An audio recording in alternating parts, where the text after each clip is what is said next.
Hello friends, नमस्ते।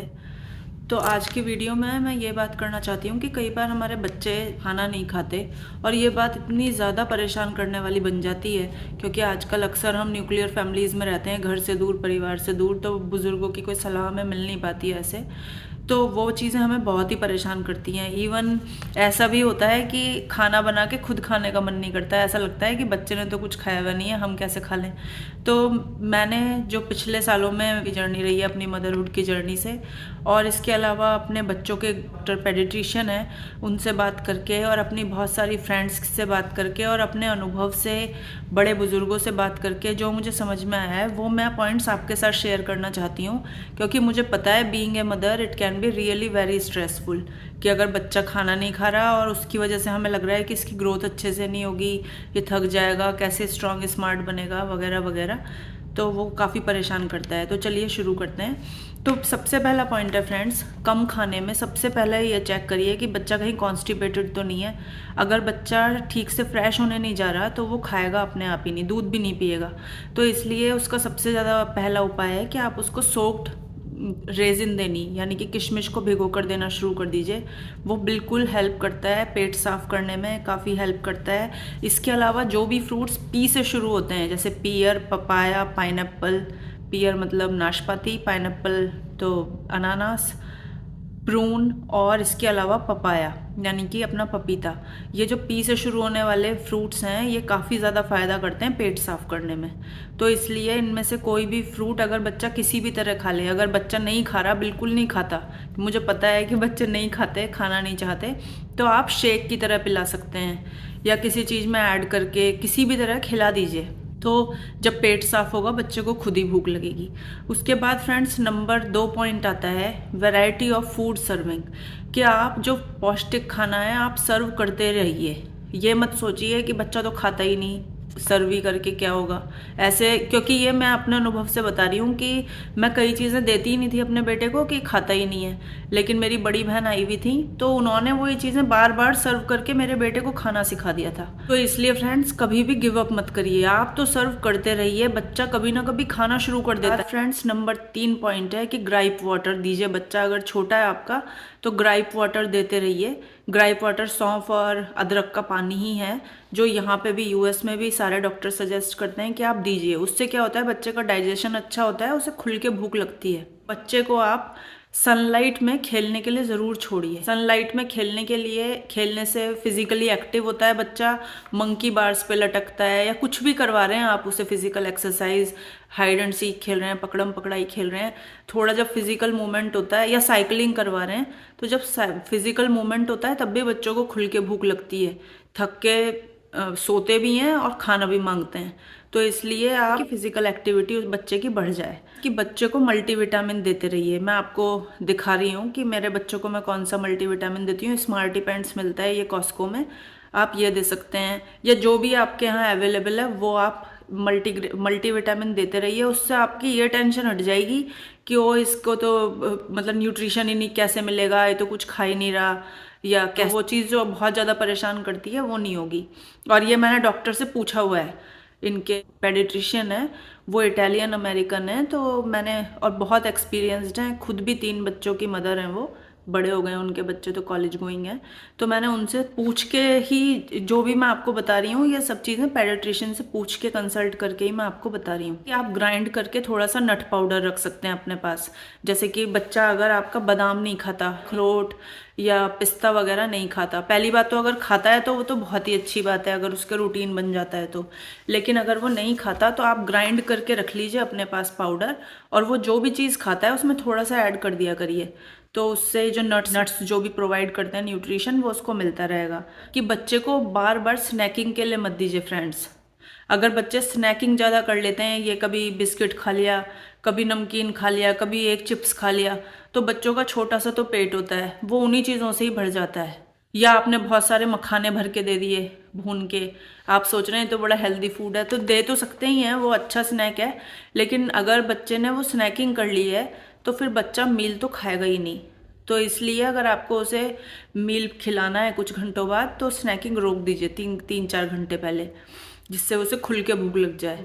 Again and again keep serving, ये मत सोचिए कि ये तो ये खाता नहीं है, बेसन का चीला ये तो ये खाता ही नहीं है, मैं क्या दूं, ये तो ये खाता ही नहीं है। आप you keep serving the same food. बच्चे को लगभग 10 बार का समय लगता है किसी फूड को अकोमोडेट करने में, उसकी डाइट में। तो इसलिए 10 बार तो हमें सर्व करना ही चाहिए। इतने फ्रस्ट्रेट हो जाते हैं कि कुछ भी नहीं खाता, तो चलो कुछ भी खा लेने दो इसे, ठीक है जो खा रहा है वही खा लेने दो। लेकिन ऐसा भी मत करिए, क्योंकि उससे क्या हो रहा है कि बच्चा अगर अनहेल्दी चीज़ों से ही अपना पेट भर लेगा, तब तो वो हेल्दी चीज़ खाएगा, इसके चांसेस बिल्कुल ज़ीरो ही हो जाते हैं। तो इसलिए आप कोशिश कीजिए कि वो हेल्दी खाना वो खाए, चाहे उससे अच्छा है कि ना खाए, क्योंकि सच बात तो ये है, मैदा से बनी हुई चीज़ें तो नुकसान ज़्यादा देती हैं फ़ायदे से। तो इसलिए अगर नहीं खा रहा है तो आप अनहेल्दी चीज़ें मत खाने दीजिए।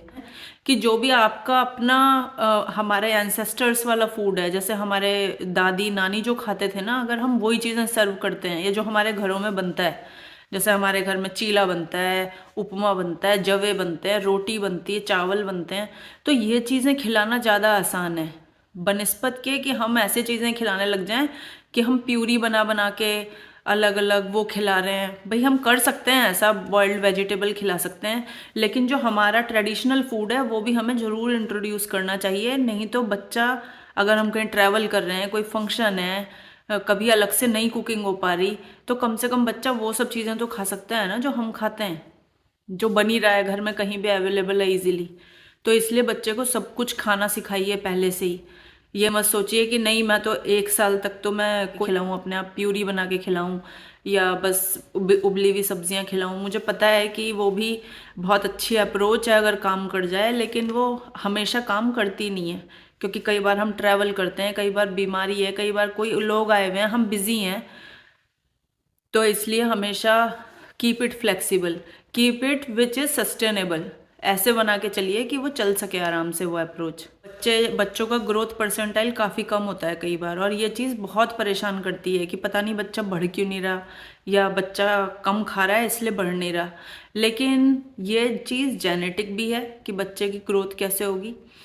कि कई बार 3 साल का एक बच्चा 24 इंच का होता है और दूसरा बच्चा 30 इंच का होता है। तो इसमें बात यह भी है कि उसके पेरेंट्स की, उसके ग्रैंड पेरेंट्स की ग्रोथ रेट क्या था। तो इसलिए हमेशा यही नहीं है कि आपकी पेरेंटिंग में कुछ रॉन्ग है या बच्चा खा नहीं रहा है इसलिए ऐसा हो रहा है। ये सब चीज़ें जीन्स से भी आ रही हैं। वो काफ़ी बच्चों का जो पेट है वो बहुत छोटा होता है, सिर्फ कहते हैं कि इतना सा होता है, मुट्ठी भर, टॉडलर्स का पेट। तो अगर हम ये सोचें कि वो अचानक हमारे जितना खाना खाने लगेंगे तो ये भी अनरियलिस्टिक है, ऐसा नहीं होने वाला। क्योंकि मुझे पता है गूगल पे लिखा हुआ है कि इतनी कैलोरीज उसे खा लेनी चाहिए, 1000 कैलोरीज खा लेनी चाहिए। इसके अलावा मैं एक और बात यहाँ शेयर करना चाहती हूँ कि जब मैंने अपनी पेडिट्रिशियन से ये बात कही कि भाई मेरा बच्चा खाना नहीं खाता, या ऐसे टॉडलर है, मतलब 1-1.5 साल का था वो, तो उन्होंने एक बात कही कि इवोल्यूशन की थ्योरी से ये चीज़ आई है हमारे बच्चों में, ह्यूमंस के बच्चों में, कि मे बी जब वो टॉडलर हो जाते हैं, चलना सीख लेते हैं, तो हमें कई बार लगेगा कि वो तो हवा पे ही जी रहे हैं, लेकिन वो कुछ नहीं खा रहे। लेकिन असल में क्या हुआ है कि जो फर्स्ट ईयर में जो उनका ग्रोथ रेट था वो काफ़ी रैपिड रहता है, वो एकदम 3 गुने हो जाते हैं अपने बर्थ से। लेकिन उसके बाद उनका ग्रोथ रेट कम होता है, तो एपेटाइट भी कम हो जाती है, और हमें ये लगता है बच्चा कुछ खा नहीं रहा है, बच्चा कुछ खा नहीं रहा, कुछ नहीं खा रहा, आज तो सुबह से बस एक वो खाया है, सेब का इतना सा टुकड़ा खा रखा है, क्या हो रहा है, बिल्कुल भूखा है, बिल्कुल भूखा है। और मुझे पता है कितना परेशानी होती है उससे, लेकिन डॉक्टर्स के लिए वो बिल्कुल इस बात को नॉर्मल लेते हैं, क्योंकि वो ये कहते हैं कि अगर आपको देखना है कि वो कितना खा रहा है तो आपको पूरे 7 दिन ट्रैक करना होगा कि वो खा रहा है या नहीं। इसको आप एक दिन में नहीं पता लगा सकते। तो मैंने जब से उन्होंने ये बात कही और मैंने ट्रैक किया है, तो सच में ही दूसरे तीसरे दिन बच्चा खाता है, 1 मील ले लेता है पूरा। इसलिए बहुत ज़्यादा इस बारे में वरीड मत होइए कि खा नहीं रहा है, खा नहीं रहा है। खा लेगा वो, और लगभग 4 या 5 साल तक आते आते फिर उसकी वैसी एपेटाइट हो जाती है जैसे कि नॉर्मल होनी चाहिए, जो भी लाइक्स डिसलाइक्स के साथ जैसे कि हम लोगों की होती है। और last but not the least वो ये है मेरी प्यारी बहनों कि ट्रस्ट योर पेरेंटल इंस्टिंक्ट। आपको आपकी जो मैटरनल इंस्टिंक्ट है वो जानती है कि क्या अच्छा है मेरे बच्चे के लिए, इसलिए वही कीजिए। अपने आपको ये मत सोचिए कि मैं ये नहीं कर पा रही, या मतलब अपने आप को दोष मत दीजिए। Don't feel yourself guilty, you are doing your best, और होप इट हेल्प्स। और आप भी मेरे साथ शेयर कीजिएगा कमेंट्स में कि आपके लिए बच्चों को खाना खिलाने की, या उन्हें कैसे खिलाया जा सकता है, या उनकी एपेटाइट कैसे बढ़ाई जा सकती है, इसके बारे में आप क्या सोचते हैं। तो इसलिए तब तक आई होप कोई इनमें से कोई भी बात आपकी हेल्प करे। और चलिए मैं मिलती हूँ आपसे अगले वीडियो में। नमस्ते।